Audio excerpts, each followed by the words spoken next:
Oh, hello everyone. I'm out here with my dust collector. Not that kind of dust collector. I'm just being silly. Hello everyone, welcome to my shop. Notice this big yellow monster behind me? I added a new tool to the tool family. This is my Oneida dust collector. I don't normally do build videos showing you how I put tools together. There's a ton of people already doing that on YouTube. Didn't feel like I needed to add to that, but this is a little bit different. I feel I have something different to add that may help the woodworking community on how to put this piece together. I didn't quite do it the way Oneida suggested to do it. They want you to put the cone in place, then the cylinder. They build everything in place on this wall bracket, or if you have the leg stand, then you have this housing unit that holds or captures the impeller inside, and up top you have the motor. They're wanting you to build this in place and lift that motor all the way up to the top. Now it's a 5-horse motor with the impeller and steel mounting bracket. That's pretty heavy. I did not feel comfortable lugging that thing up a ladder, probably 6.5, 7 foot tall, to try to lift that thing up there. So I found a different way of doing it. I hope this helps the woodworking community. If you're looking at doing this, getting this kind of cyclone, hopefully this will help you in putting it together.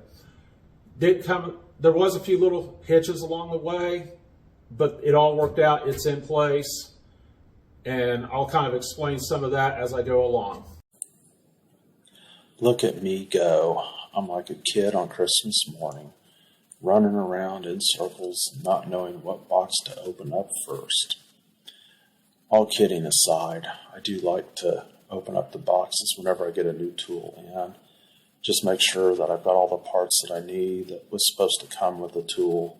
The last thing I want to do is start putting a tool together and find out that I'm missing something midway through it. As you can see, I've already got the mounting bracket in place. Due to the stud location in the wall and where I wanted the unit to be, I had to add these cleats to the wall. By doing that, I just tacked them in place with my nail gun, done that to all 3 cleats, came back, drilled some pilot holes, sunk some light bolts, then mounted the mounting bracket up 60 inches was what they recommend if you have the little dolly under the dust bin. Everything's solid and in place. Now I'm ready to start putting the unit together. Going to do things a little different than what they kind of suggest to do as far as putting the unit together. I got some 2x4s, made this little box here in order to place the unit in place. I'm going to try to put everything together here and then lift the unit all in one piece, as opposed to trying to lift that heavy motor up 8 foot in the air. I'm still going to have to lift it up, but it's not going to be near 8 foot in the air. I'm going to put the cone inside here. This is pretty solid. I've got a cleat going across my workbench, clamp that in place. It is not moving at all, so I feel pretty secure about being able to build a unit right on this, and I don't think anything's going to happen to it. This video, you'll see me start to apply the gasket to the impeller housing. Now I'm not going to do a step-by-step of how to put this unit together piece by piece. The main objective of this video is to show you how I mount this unit as one complete unit onto that wall bracket. But Oneida does give you great instructions on how to install this gasket and to prevent any type of air leaks in the unit.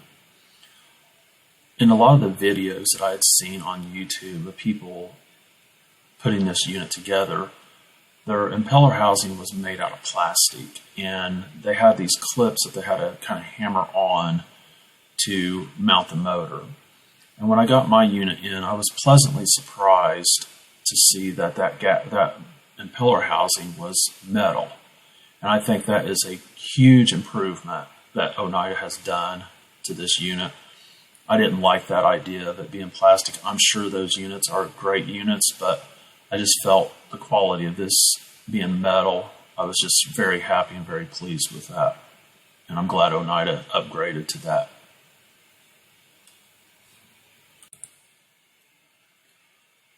Here you're going to see me start to install the motor unit to the Cyclone. Oneida used this spray foam to surround the unit to protect it during shipping. They done an excellent job in shipping this unit. All the pieces were packed very well. You can see this is a little awkward to lift up, a little heavy.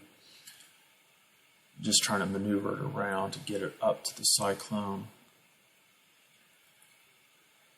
I had to, couldn't get it in a good position, so I had to take it over to the workbench to where I could get it flipped over.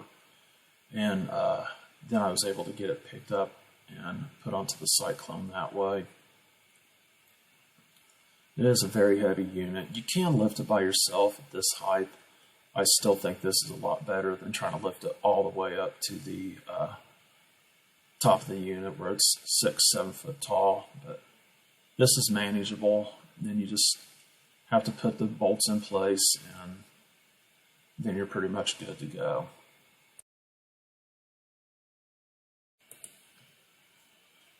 Could not get the cylinder and the motor housing lifted onto the cone without messing up the gasket. So my brother-in-law, Chris Mack, came in to give me a hand. My hero. You can see blue pieces of tape on the cylinder. Now those are locations I do not want to put any bolts in at this time because those are the locations where the bolts go through to mount it to the wall mounting bracket. We just lined up the holes to get to where I could start bolting everything in place and the unit wouldn't shift around. Now you will notice that I have this lift cart. That thing came in very handy. I would recommend getting a lift cart for your shop if you have the space to store it because there's so many uses for it for lifting heavy items up and just save your back.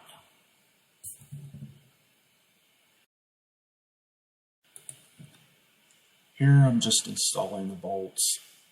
You'll see me using an impact driver. Now I've got it set on the lowest setting and I don't snug it up all the way. I always come back with a socket wrench and finish tightening it up. Last thing I want to do is break a bolt or strip something out with the impact driver. So that's just kind of speed things up a little bit as far as getting the bolts installed. Now I've taken out the front cleat that was on the brace to hold this up. And we're getting ready, we're just kind of talking things through, getting ready to lift this unit over to the lift cart. I didn't really want to walk around with this unit on the lift cart. I just wanted to kind of have the lift cart lined up to where I wanted it to go because I was kind of concerned this unit is top heavy and the base is very narrow. And I thought if it started toppling over, there wasn't no stopping it. So we just got it in place, got it on the lift cart, and put it in position the way I wanted it to be installed on the mounting bracket. Then we just move the unit over in place and get it lifted up. And like I said, this lift cart came in very handy for doing this. You could probably lift this unit in place. It's feasible for a couple guys to do that, but save your back, use the lift cart, and it'll save you a lot of trouble. One thing about lifting in place without the cart, there's just not a lot of locations to really get your hands on. This unit is round, it's smooth. Other than that little lip where it goes onto the mounting bracket, that's about the only place you really have to hold it in place. But we get it lifted up there and get it installed, and everything went pretty smooth up to this point.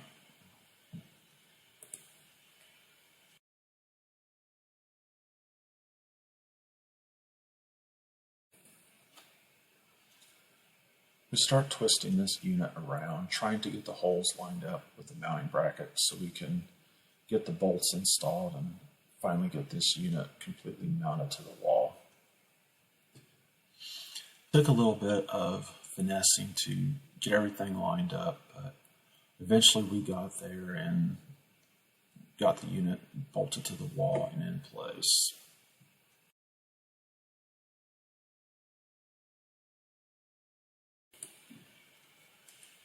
One of the issues I came across while installing a unit like this is after we got the weight of the cyclone onto the wall bracket kind of towed in a little bit. There's 3 mounting holes for that, and the back hole I could get the bolt in fine. It was the 2 side holes that weren't quite lining up, and I think it was just due to the weight of the unit on the mounting bracket. I know this lined up before because I put the cylinder in place and marked the locations with blue tape where it needed to mount to the wall bracket. And it worked, the bolts went in fine then. But I just believe it was the weight of the unit was causing it to tow in. But we got one side lined up and then used a little pry bar to kind of maneuver the mounting bracket to the wall bracket to where I could get the other bolt in place, and then everything went fine after that.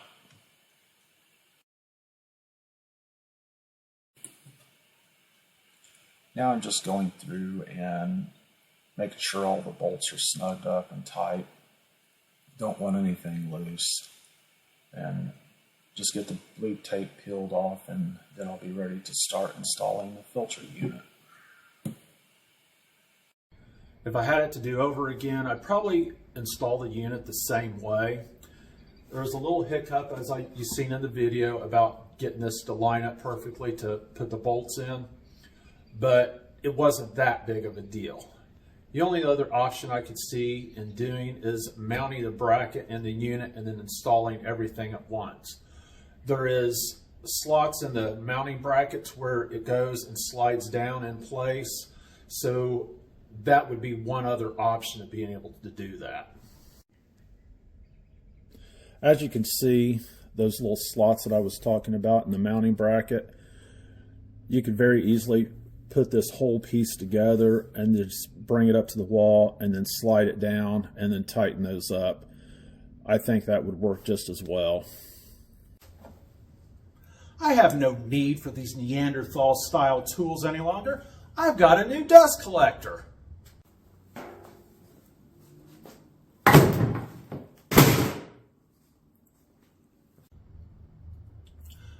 Now, I'm not delusional enough to think that I can throw out my dustpan and my broom. I feel this thing is going to do a lot of good things for me as far as keeping up with the dust with my table saw, bandsaw, planer, joiner, drum sander. I really feel there's going to be a huge improvement there. But this tool next to me, the lathe, you're not going to keep up with the chips on that. There's no dust collector. There's no way of attaching anything to that to really collect the dust, the chips. Now, as far as the fine dust when you're sanding, yeah, I feel it'll do a great job of keeping up with that, keeping that fine dust out of the air, making it a lot more healthy for me. But as far as the chips itself, they're going to go all over the place. I'm content with that. I know that's going to happen. But so much of my time in making the segmented bowls and pepper mills is spent at the table saw, at the bandsaw, and only probably 1/3 of my time is spent at the lathe. So I'm producing a lot more sawdust in the other areas of my shop that this thing is going to help out tremendously. Hope you're able to get some useful information out of this video. Just gives you another option of way this unit can be installed. I know there's a lot of people who have installed this unit and lifted that motor all the way up to the top. I didn't feel comfortable with doing that, so I found another way of doing it. It worked for me. It might work for you, may not. You might come up with something different, but it's how I did it. So I hope you enjoy the video. Y'all have a great day. Thank you.